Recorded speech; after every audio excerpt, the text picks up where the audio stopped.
Sawadee krap, I'm JP Mestanza, and it's Friday, July 4th. Happy Independence Day to my fellow Americans out there. Today marks the release of our English language newspaper, the Phuket News, as well as our Russian language sister paper, Novosti Phuketa. This week also marks the release of the latest edition of our food guide, Where to Eat.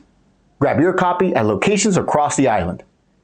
You're watching Phuket Xtra, brought to you by pvcphuket.com. Police say that 5 men are now in custody and 15 more are still being hunted for last week's string of low-power bomb scares in Phuket, Phang Nga, and Krabi provinces.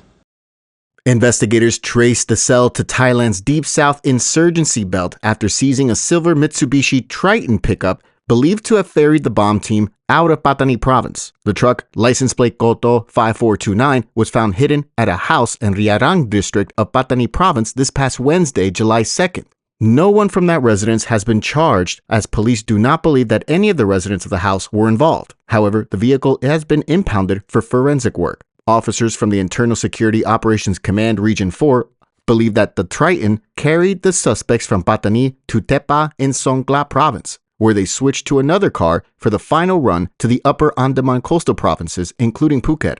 The coordinated placement of 6 canister devices at the Phuket airport, Patong, Surin, Promthep Cape, and Rawai, and other canisters in sites in neighboring provinces caused no injuries but rattled tourism-dependent communities. ISOC stresses that the remaining suspects are being actively pursued and urge residents, hoteliers, and tour operators to stay alert yet calm. To curb online panic, officials remind the public that sharing unverified bomb rumors can be prosecuted under the Computer Crime Act, which allows up to 1 year in jail or a 20,000 baht fine. Phuket Governor Soponsu Wanarat says that the arrest process supports the island's stepped-up security order to clear abandoned vehicles, expand CCTV coverage, and reassure visitors during the high season booking window. Authorities ask anyone with information to call the ISOC hotline at 1341 or the 4th Army Region Direct Line at 06-1173-2999. For more, visit thephuket.news.com. Provincial security teams in Phuket arrested an alleged street-level meth dealer after a sting at a small grocery store in Tambon, Tepkrasatri.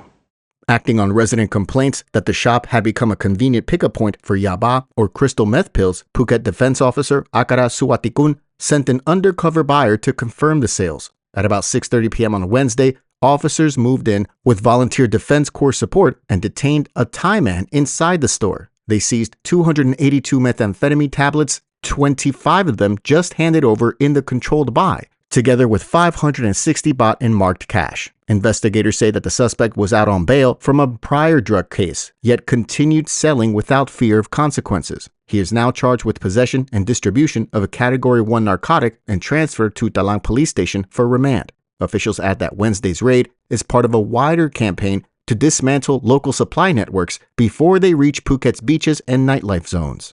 Follow-up operations are underway, and residents are urged to report suspicious drug activity to local police so neighborhoods remain safe for families and visitors alike. For more, visit thephuket.news.com. We're here with Chris, head boy at Head Start International School Phuket, who has achieved the remarkable feat of receiving 5 offers to study at Ivy League universities in the US, as well as Stanford.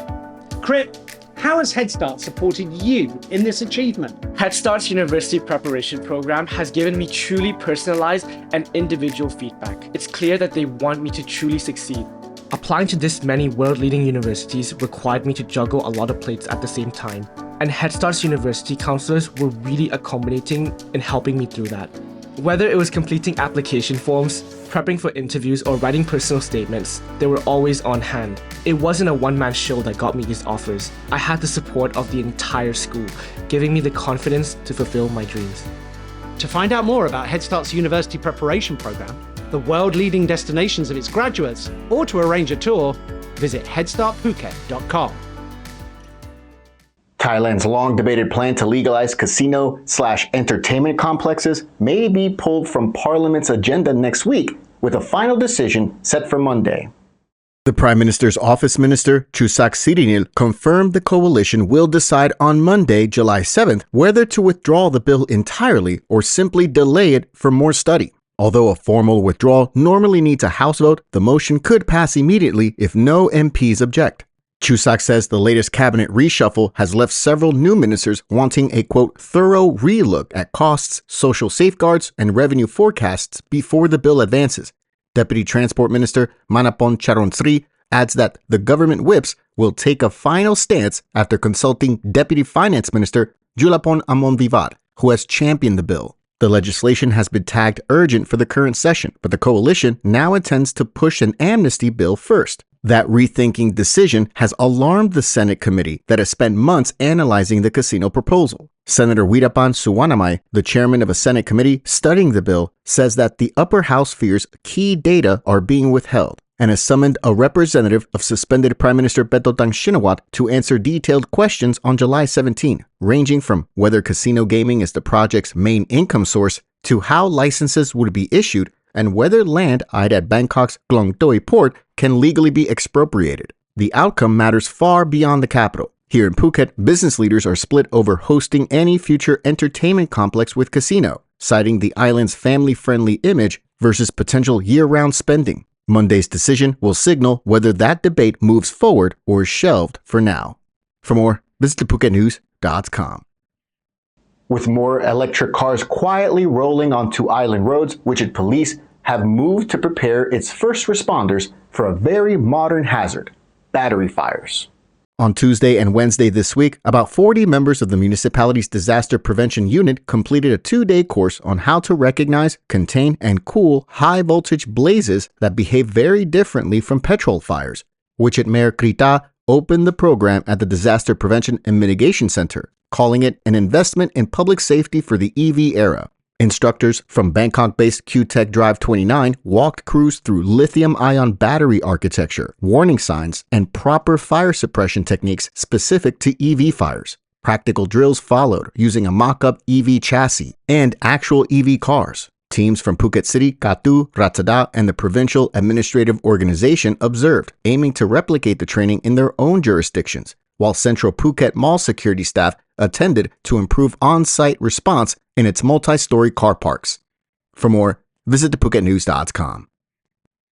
Thanks for catching us here on this July 4th edition of Phuket Extra, brought to you by PVCPhuket.com. Have a great weekend out there, and we'll see you back here next week. Until then, stay classy, Phuket. Phuket's rapid modernization has made it one of the world's premier holiday destinations. Investors can still buy quality condominiums for as low as $75,000, and luxury properties can go all the way up to $20 million. Condominiums in Phuket are a safe, secure bricks-and-mortar investment, offering foreigners freehold ownership.